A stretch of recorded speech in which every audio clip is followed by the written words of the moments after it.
pasang kita sebut tai xiao, pasang apa kain hitam di kiri maupun di kanan selama 3 tahun. Supaya apa? Oh, saya lihat ini, misalnya si X dia pakai misalnya warna hitam di kanan. Oh, mamanya sudah meninggal. Lagi dia sedang berkabung karena mamanya meninggal. Jadi saya nggak akan ajak. Yuk kita pergi pijit, yuk enggak. Gitu. Jadi itu simbol, petanda dia sedang berkabung. Kita tidak mengajak dia untuk berfoya-foya atau bersenang-senang. Jadi yang perkabungan rakyat jelata hanya seperti itu. Ya, jadi kitanya, kerabatnya, teman-teman itu tidak mengajak dia karena dia menggunakan tanda dia sedang berkabung. Hari-harinya boleh tetap melakukan aktivitas biasa. Hanya kadang-kadang kalau zaman dulu itu dia pasang twiliannya, tahun pertama tidak pasang, tahun kedua pasang warna biru, tahun ketiga pasang warna kuning. Petanda, oh ini sedang suasana berkabung. Nah, perkabungan itu yang cuma seperti itu. Hari-harinya biasa. Ini berlaku untuk rakyat jelata. Nggak seperti yang di sana gitu. Ya. Nah, sekarang ini itu memang banyak sekali itu mereka lepas dukanya dalam tanda kutip itu tuh setelah 7 hari, setelah 49 hari, 100 hari, setahun, 3 tahun masih ada. Ada yang udah dikubur langsung lepas gitu kan, bajunya dibakar gitu. Ada juga yang 49 hari, ada yang 100 hari. Yang perlu diingat Pak Susanto, itu perkabungan yang rumit itu hanya berlaku untuk pejabat. Tapi untuk rakyat jelata tidak mengikat. Ingat ya, tidak mengikat. Dari zaman dahulu pun pada saat Couli dibuat tidak mengikat kepada rakyat jelata. Tidak mengikat. Itu mengikatnya hanya untuk kaum sastrawan, pelajar, dan bangsawan. Gitu. Ya, itu ya Pak ya, gitu. Terus apa? Belum. Yang kedua, pertanyaan dari Pak Susanto lagi, bahwa apakah ritual sebenarnya adalah budaya? Apakah wajib kita turuti? Apakah jika kita tidak turuti budaya ini, kita akan dikucilkan atau akan bernasib jelek? Ini sebuah polemik yang selalu diperdebatkan dan menjadi momok bagi generasi untuk jalani budaya ini. Tradisi ya mungkin ya. Ya, Karena tradisi tradisi sih ya. mungkin mestinya. Permasalahannya gini ya. Kalau kita melihat tradisi itu pasti mengandung unsur religius.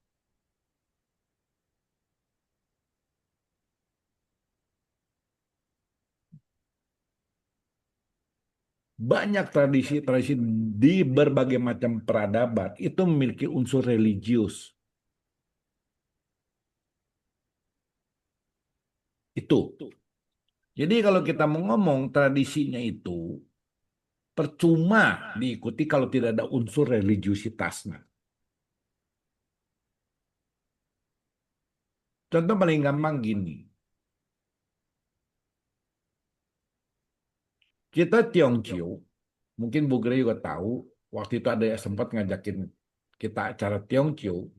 Saya makan kue pia, lihat bulan sambil minum wine. Pernah ingat ya Bu Gre ya dulu, pernah ada yang ngundang. Iya, Ya akhirnya kita orang ada yang mau pergi. Kenapa? Karena bukannya tradisi kita minum wine. Saat Tiongkio, kita tradisinya saat Tiongkio minum teh. Kenapa itu gulanya tingkat dewa itu. Ditambah sama alkohol, apa kita ngaam, babak belur gitu. Kadang-kadang tradisi itu ada nilai-nilai benarnya gitu. Makanya kenapa dia minum teh gitu. Itu satu contoh ya. Terus contoh kedua misalnya, kalau sekarang tata cara ritual, kalau kita mengacu lagi kepada pemikirannya Zhengzi dan lain-lain, dilakukanlah sesuai adat istiadat. Kenapa harus dengan adat istiadat? Karena itulah sebagai identitas etnisitas seseorang. Identitas kita itu kan memang bermacam-macam. Nama saya Ardian dan lain-lain, identitas saya ada A, B, C, D dan lain-lain. Tapi salah satu identitas yang melekat pada diri saya adalah identitas etnis saya itu Tionghoa. Saat kita ada kelekatan dengan identitas etnis kita, laksanakanlah sesuai dengan tradisi kita, budaya kita. Itulah identitas kita yang kita tampilkan keluar. Itu ya Pak ya. Jadi kalau menurut saya sendiri sih, kalau yang memperdebatkan sih, permasalahannya kadang-kadang ya, permasalahannya kan eh, ini ya kalau saya bilang mah kadang-kadang ya kalau ngomong agak vulgarnya, menang-menangan yang merasa memiliki kebenaran alam semesta, merasa dia paling benar dan itu harus dilakukan. Misalnya saya pernah ketemu tahun 80-an, ada orang dengan sengaja pada saat ada yang meninggal, belum belum berumur 80, masih umur 50-an. Dia sengaja pasang kain merah. Dia itu pandita, pemuka agama tertentu. Dia sengaja kain merah. Dia bilang kamu orang jangan tahayul, jangan fanatik. Kita agamanya ini. Agama ini tidak mengenal pakai kain putih. Itu sering terjadi. Itu namanya saya sebut arogansi agama. Arogansi agama, Pak. Kalau yang itu terjadi adalah arogansi agama ya susah. Karena mereka merasa memegang kebenaran terunggul. Yang lain-lainnya nggak unggul. Itu susahnya, Pak. Ya, terima kasih.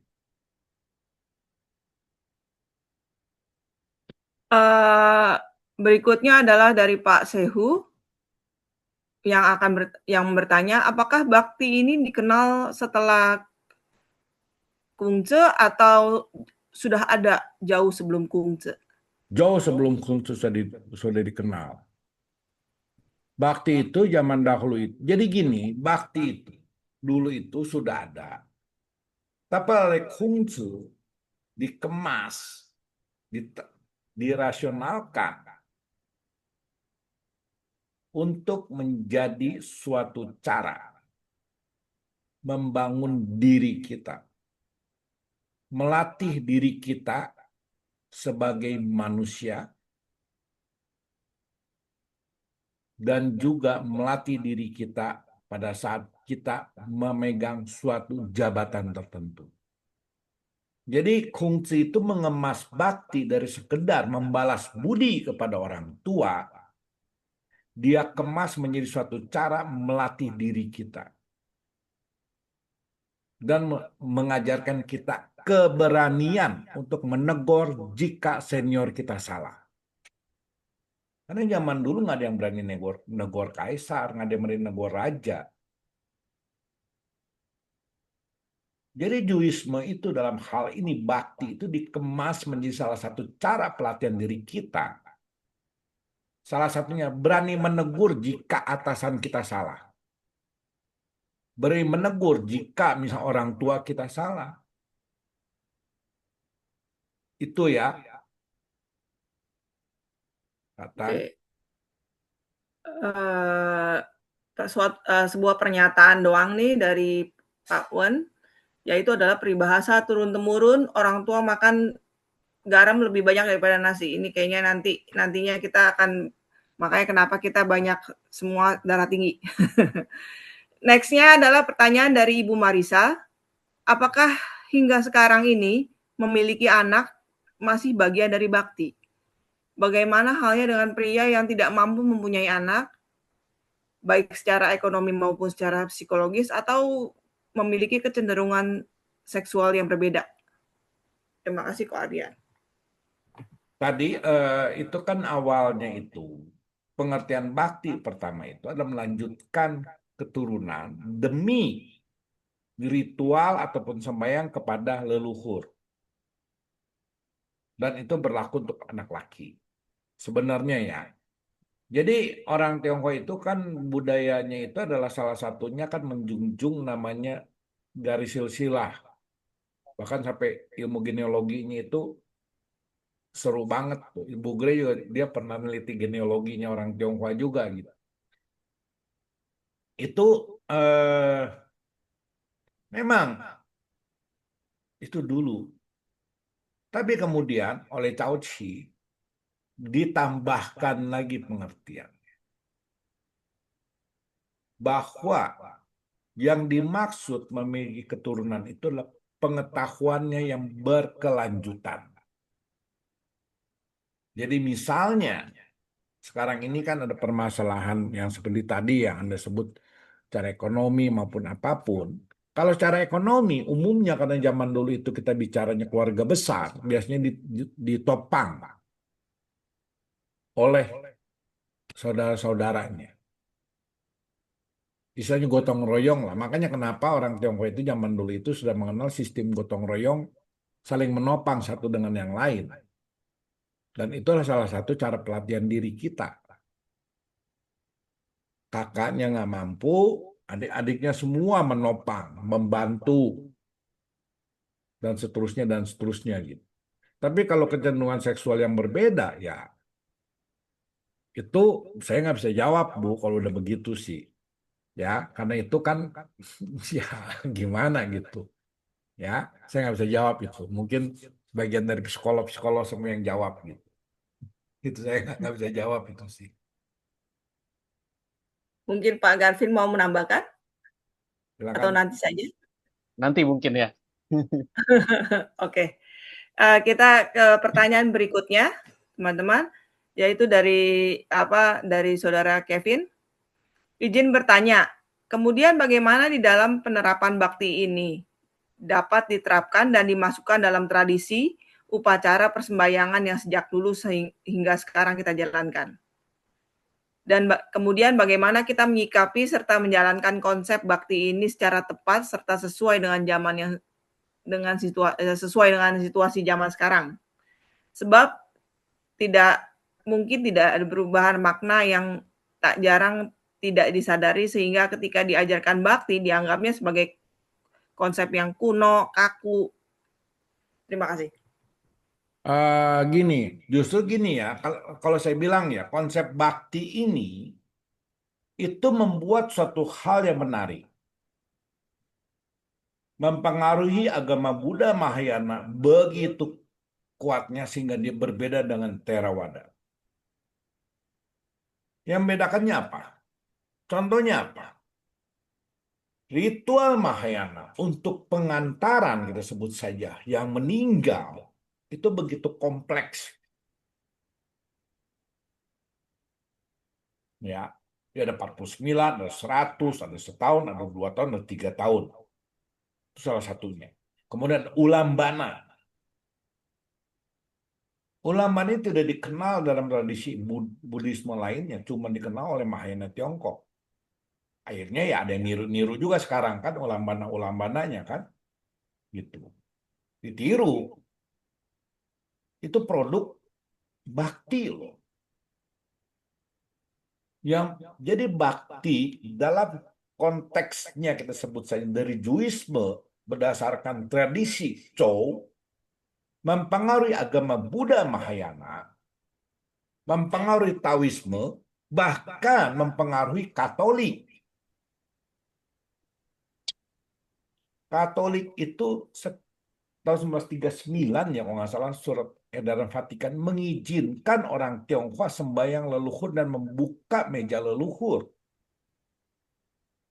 Padahal pada saat Matteo Ricci mengusulkan pada Vatikan tahun 1500-an, akhir tahun 1600-an awal kan ditolak. Perlu ratusan tahun untuk disetujui oleh Vatikan. Begitu pula dengan tradisi-tradisi ulam bana dan berbagai macam ritual-ritual lainnya, itu perlu ratusan tahun. Dan tentunya itu ritual-ritual itu dikaitkan dengan sikap kita menghargai yang meninggal dan menghargai leluhur. Coba kita bayangin. Buddhisme itu mengenal tumima lahir. Engkong kita udah nggak tahu lahir jadi apa. Kalau menurut konsep Buddhisme loh. Terus bayangin nggak kongco buyut kita yang udah gampangnya 20 generasi ke atas. Enggak kan kalau menurut pemikiran mereka. Tapi karena konsep bakti ini enggak cuma sekedar bicara balas budi, bicara membentuk karakter. Maka Buddhisme Mahayana juga menerimanya dan mengadopsinya. Itu. Nah, kalau bicara konsep bakti yang benar, itu adalah bakti dalam bentuk yang disebut saya dalam bentuk ritual ya. Kalau bakti yang benar itu ya seperti ini, gitu. Ya, menjaga tubuh, tidak berani menegur, membangun nama baik. Seperti inilah. Jadi kita harus bertanggung jawab atas hidup kita sendiri. Jangan sebentar-bentar tuh mama ditelepon, ma nggak ada duit bokeh. Ma ini loh sakit loh, tolong ya mama bantuinnya. Nggak bertanggung jawab dari hidup kita sendiri. Gitu. Ya, itu. Jadi kalau menurut saya nggak kuno. Nggak kuno. Coba kita pikir, ini kuno nggak? Nggak. Relevan nggak sama zaman sekarang? Relevan. Cuma permasalahannya Pak Kevin, selama ribuan tahun itu bakti yang nilainya seperti dikorup, bukan jadi korup, menjadi busuk lah, menjadi disalahgunakan sebagai bentuk kekuasaan otoriter. Itu Pak Garvin tuh yang paling hobi itu ngebahas otoriter dalam bakti. Ya, gitu. Jadi kita lihat dari situlah kalau menurut saya sendiri sih. Itu ya, gitu. Oke, next pertanyaan terakhir di chat yaitu adalah dari Ibu Laura. Salam Tridharma, izin bertanya, untuk kasus contoh sebelumnya, jika bakti dimanfaatkan untuk pembenaran kekuasaan absolut, apa yang bisa dilakukan untuk menghadapinya? Misalnya, untuk segala ketidaksesuaian dengan kriteria dan keluarga besar, lalu dipaksakan atas nama bakti. Terima kasih. Nah, itu saya pernah kena itu. Sama kebetulan tuh nimpa diri saya sama papa saya. Kasusnya nggak perlu tahu lah ya. Saya kasih ini ayatnya. Saya kasih ayatnya ini ayat loh. Kita sebut dalam kitab bakti. Ini ada dalam kitab bakti. Jadi dalam budaya Tionghoa ada namanya kitab bakti. Bayangin ya, kitab bakti dari Kongzi yang dipercaya Kongzi yang membuat kitab bakti itu. Ribuan tahun kemudian, agama Buddha Mahayana juga membuat kitab baktinya sendiri. Judulnya apa? Bakti orang tua yang amat berat untuk dibalas. Kalau untuk orang-orang yang Theravada pasti disebutnya apokrif itu kitab. Buat saya nggak ada masalah. Mau aku apokrif apa nggak masalah. Taoisme juga buat, bahkan buat dewanya untuk jadi patron bakti, Xiantian Xiangte. Yang dibuat patron siapa? Moggallana.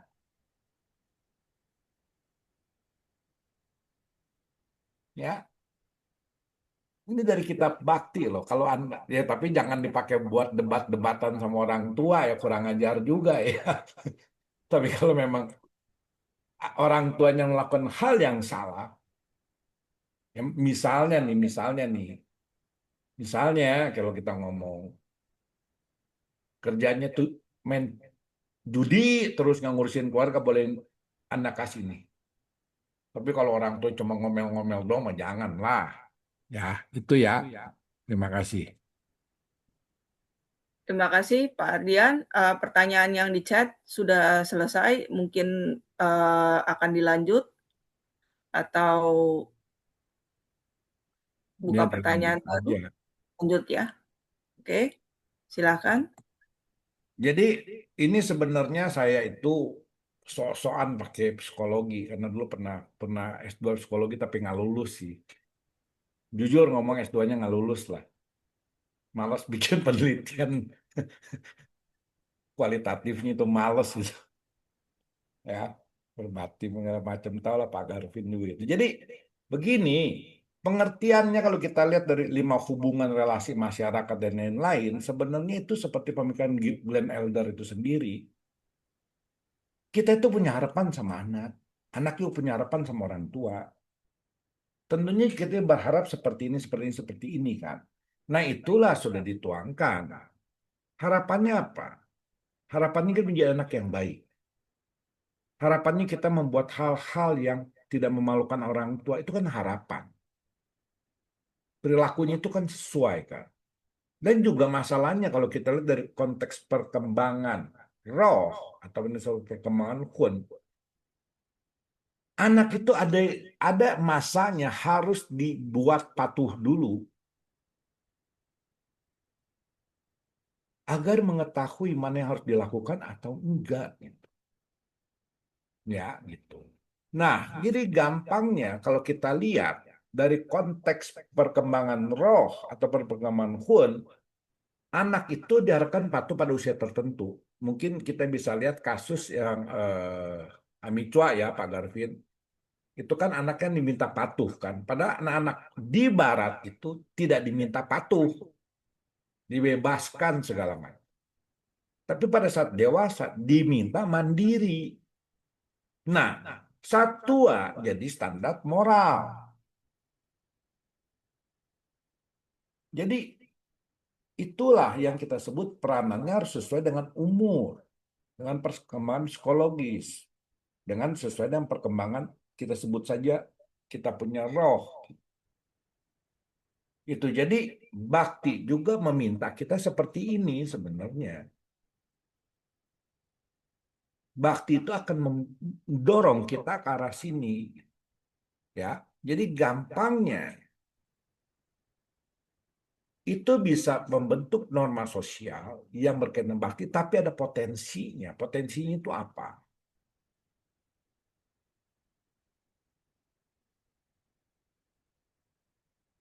Orang tua yang ngerasa dirinya paling benar. Nah, disitulah kita harus menyadari bahwa konsep bakti itu bicara hubungan dua arah yang baik. Dan ini ironisnya tidak pernah, bukannya tidak pernah, jarang sekali dibahas waktu ngomong bakti. Relasi dua arah itu nggak pernah dibahas. Yang selalu dibahas itu relasinya satu arah, dari atas ke bawah. Senior ke junior, orang tua ke anak. Itu problem. Apalagi kalau kita ketemu dengan budaya barat.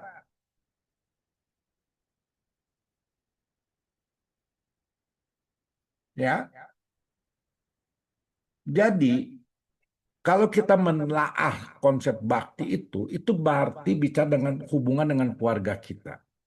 Bagaimana kita memerankan peran kita dalam hierarki sosial dan jangan lupa ada kewajiban komunal, kewajiban kelompok ataupun kewajiban masyarakat, kewajiban kelompok yang terkecil ya keluarga kita sendiri.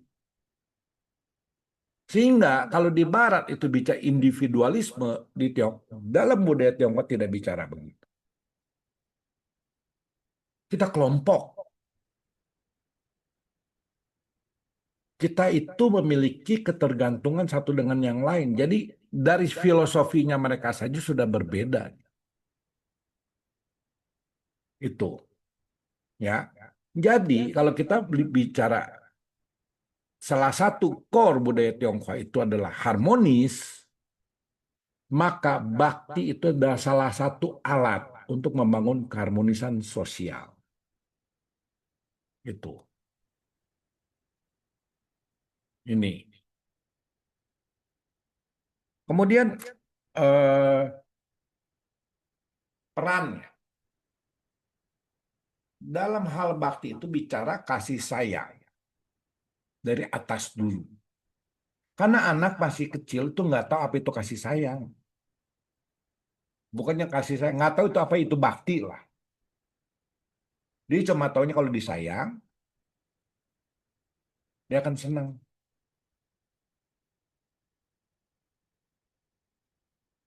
Sehingga dalam dulu nih kita bicara namanya Ming Cheng Yen Sun atau penempatan posisi yang tepat, maka semua urusan lancar. Nah, kita itu dalam berperan itu suka bentrok. Ini, ya. Sehingga kalau kita lihat, ini seharusnya Pak Garvin aja ngomong ya itu. Atau nanti ya setelah ini ya Pak Garvin ya permasalahan konflik perannya ya. Jadi gampangnya bakti itu sebagai kontrol sosial. Dan kalau kita lihat pemikiran Clifford Geertz dalam buku, dia seorang antropolog juga, dia meneliti bakti dalam masyarakat Jawa itu untuk membangun masyarakat yang harmonis. Itu. Nah, sekarang kalau kita lihat lagi,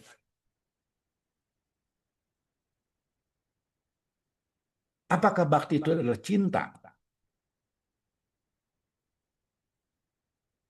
Jadi gampangnya eros ini adalah cinta antara dua insan, bukannya bicara nafsu ya. Dalam 5 hubungan, itu bicara adalah suami istri. Berarti kita bicara cinta antara dua insan. Di situ bicara komitmen. Kemudian pada saat dia memiliki anak, maka kita balik lagi kepada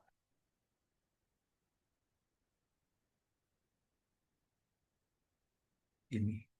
Kalau jadi keluarga. Storage, kita bicara ini. Ini bicaranya adalah kasih sebenarnya. Kasih sayang. Ya. Kemudian saat dia menjadi seorang pelajar dan lain-lain, itu bicara filia. Persahabatan antar teman harus ada landasannya integritas, bisa dipercaya. Kemudian pada saat Anda menjadi pejabat, maka Anda harus memiliki tekad. Saat Anda menjadi presiden pun, Anda menjadi pemimpin negara, menjadi kaisar, tekadnya adalah pengorbanan pada manusia.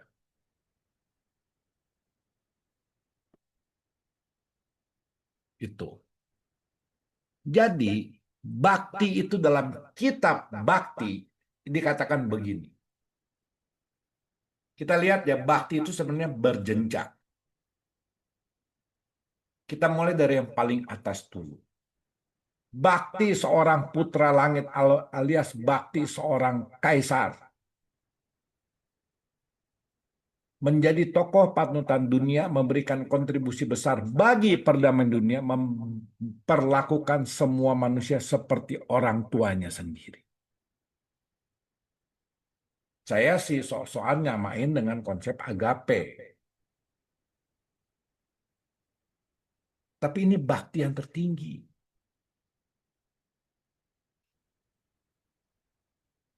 Bakti seorang putra langit adalah memperlakukan semua manusia bagaikan orang tuanya sendiri. Kemudian bakti seorang, kita sebut saja adipati atau pejabat eselon 1, eselon berapa saya lupa lah, pokoknya pejabat tinggi lah. Kalau zaman dulu adipati. Berkedudukan tinggi tapi tidak arogan, tidak menyombongkan kedudukan kekayaan, selalu berbagi, ya, melindungi masyarakat, ya, bisa harmonis dengan masyarakat juga. Itu pejabat.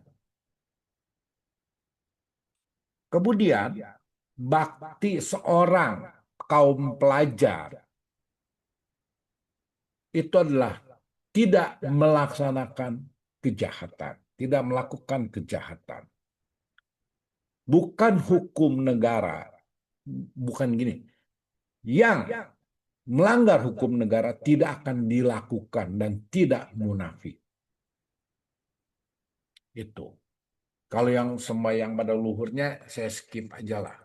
Kemudian bakti paling bawah itu adalah disebut bakti rakyat jelata, yaitu merawat orang tua, menggunakan hukum alam, mengelola bumi ataupun tanah dengan baik, hidup sederhana untuk merawat orang tua.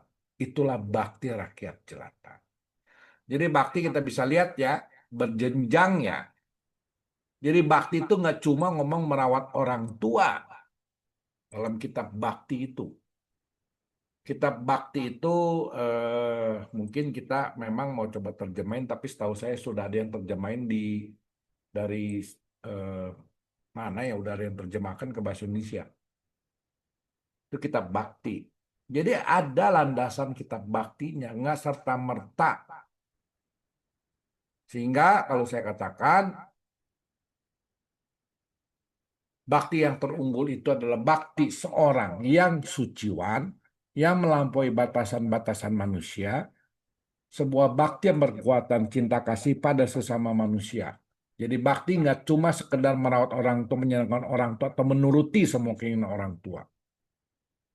Bakti yang tertinggi atau bakti putra langit adalah bagaimana mengaktualisasikan diri demi kebaikan semua umat manusia. Kita mulai berlatih dulu dengan melayani yang terdekat dengan diri kita dahulu. Itu saja dari saya. Terima kasih. Silahkan waktunya untuk Pak Garvin. Oke, baik. Terima kasih Pak Ardian. Ini saya lanjut, saya share materi.